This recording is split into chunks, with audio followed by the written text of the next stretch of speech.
अमित साटम यांच्या विरोधात इकडे मनसे आक्रमक झाले। मुंबईमध्ये मनसेकडून निषेधाचं आंदोलन सुरू आहे। काल झाडावर होतं, आज मानहोल झालं। या विधानाचा मनसेकडून निषेध करण्यात येतोय। अमित साटम यांच्या विरोधात मनसेनं आक्रमक पाऊल उचललेलं आहे आणि निषेधाचं आंदोलन अमित साटम यांच्या विरोधात सुरू आहे। जेव्हा अमित साटम यांनी हे विधान केलेलं होतं त्या दिवसापासून मनसेनं आक्रमक पवित्रा घेतला आहे। नवीन अध्यक्ष जे आलेले आहेत त्यांना काय म्हणून त्यांनी नेमलं ते मला कल्पना नाही, परंतु त्यांची एकंदरीत वर्तणूक तुम्ही जर पाहिली तर त्या वर्तणुकीतून सत्तेचा माज दिसून येतो आणि जणू काही सत्ता आता आमच्यासाठी 100 वर्ष राहणार आहे, ही कधीच जाणार नाही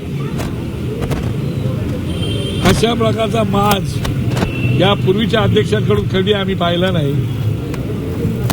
आणि चांगले चांगले अध्यक्ष होऊन गेले, त्यांच्यासोबत मी कामही केलेलं आहे, परंतु का आत्ताचे आलेली लोक जी आहेत ना ते अर्ध्या हळकुंडाने पिवळी झालेली लोक आहेत।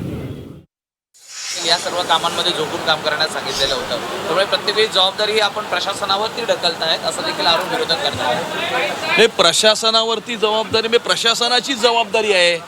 या ठिकाणी ही सर्व कामं करण्याची जबाबदारी ही प्रशासनाचीच आहे आणि मॉन्सून प्रिपेअर्डनेसच्या संदर्भामध्ये या संदर्भामध्ये नाली सफाई असेल, या सगळ्या गोष्टी या झालेल्या आहेत, परंतु काही स्पेसिफिक केसेसमध्ये जर प्रशासनाच्या काही अधिकाऱ्यांकडून दिरंगाई झाली असेल तर या संदर्भामध्ये सक्त कारवाई त्यांच्यावरती केली जाईल। आणि आपण पाहताय की अशा प्रकारच्या घटना ज्या आहेत त्या आधीसुद्धा अशा प्रकारच्या घटना घडल्या आहेत, परंतु यावेळेला दिवसामध्ये 7 महानगरपालिकेच्या अधिकाऱ्यांना निलंबित केलेलं आहे आणि त्यामुळे कुठल्याही प्रकारचं काही ह्याच्यामध्ये स्पेस कोणाला दिला जाणार नाही, कोणाचाही कव्हरअप होणार नाही। सर्वांनी रेड अलर्टवरती प्रशासनाने सर्व अधिकाऱ्यांनी राहणं हे अपेक्षित आहे। जमिनीवरती काम करून उतरून काम करणं हे अपेक्षित आहे। विविध प्रकारची वेगवेगळ्या प्रकारची कामं ही नेहमीच प्रत्येक अधिकाऱ्यांना येत असतात, परंतु त्यातून सुद्धा त्यांची प्रायमरी रिस्पॉन्सिबिलिटी जी आहे ती 100% फुलफिल करणं हे प्रशासनाकडून अपेक्षित आहे।